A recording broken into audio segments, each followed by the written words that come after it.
Hi, everybody. How are you today? My name is what?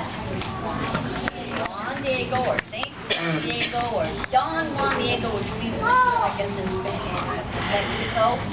And he, as Mr. Smith just told you, was a very, very poor peasant that lived in Mexico in the hill country. He was not a young person. He was like a few years younger than me, so that's pretty old. And he loved going to Mass. But there were very few churches in Mexico where he could go to Mass, so he had to walk 25 miles to get to a church. And he had a very favorite uncle of his. And he used to go to Mass, and he would come back and help with the care of his uncle, who was kind of a person who was a little bit weak, and he was feeble, he was older. Well, one morning on his way to Mass, he came across this hill country, and he saw all of a sudden a beautiful, beautiful lady that was like in the hills.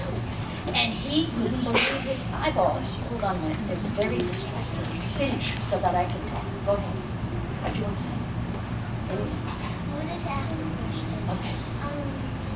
When did he die? Oh, I have no idea yet. I'm just living. Hang on. So, what he did is he went to see what this was that appeared there. And it was the Blessed Mother. And she told him that she loved him very much, and that she wanted the people of Mexico to build her a church at this location. I guess she had seen how far he walked to go to Mass, and she thought it would be a good idea to build a big cathedral or a church right there in the middle of the very poor Indian people that lived in that town. Well, if I already told you he was poor, there was no way that Juan was going to be able to build a church for her.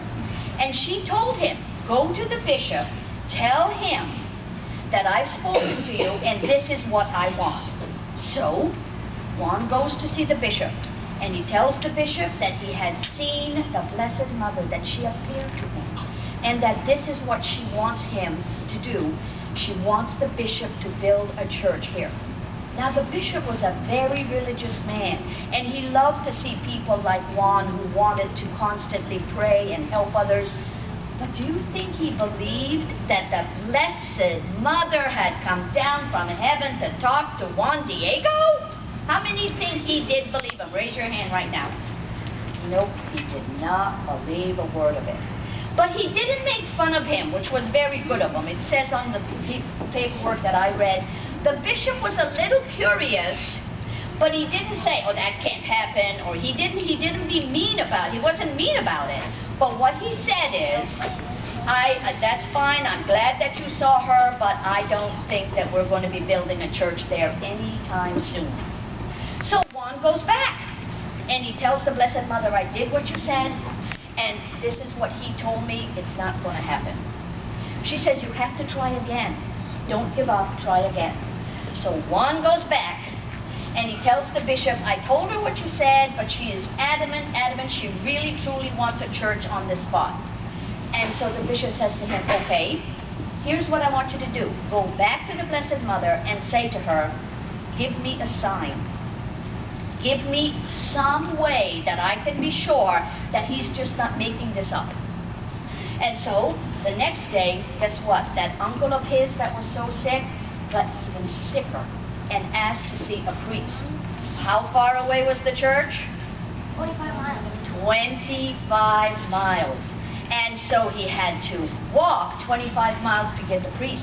But he knew he was supposed to meet the Blessed Mother, and he didn't want her to be mad at him, so he got sneaky and he went another way.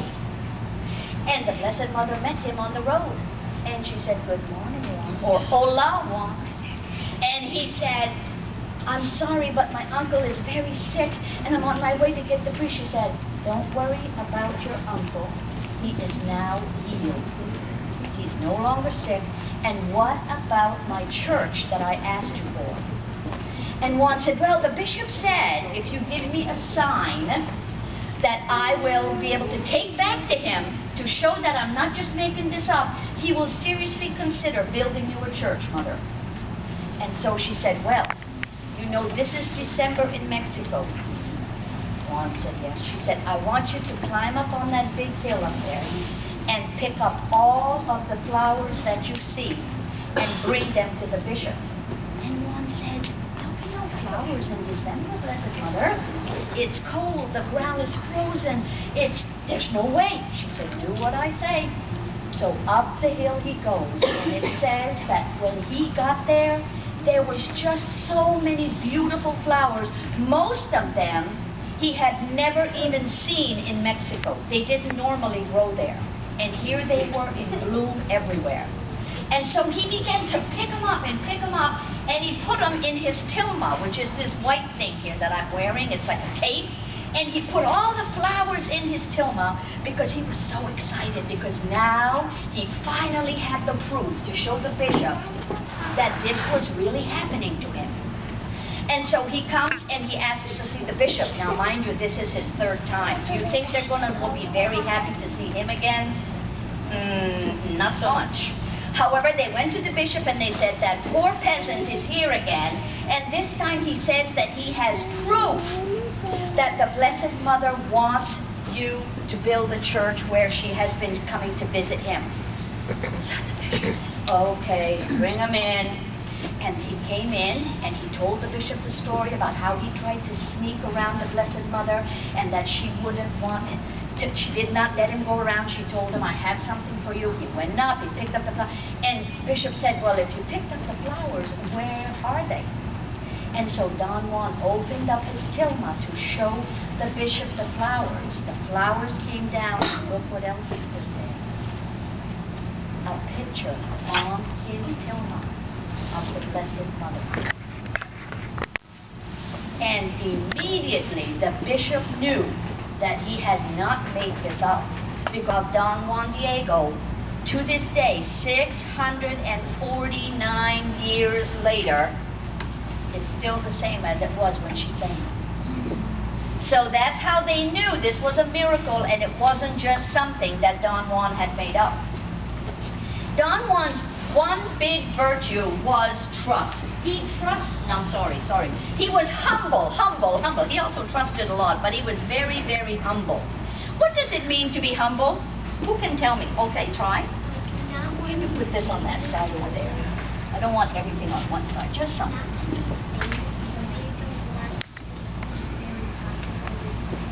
Okay, she says you don't necessarily want to be famous or popular. You just want to help people or do what's right or do the right thing. Okay, let me ask you this. If a person who's always telling you how great they are and what they can do and how smart they are and making you look like you're not so smart, is that a person who's humble?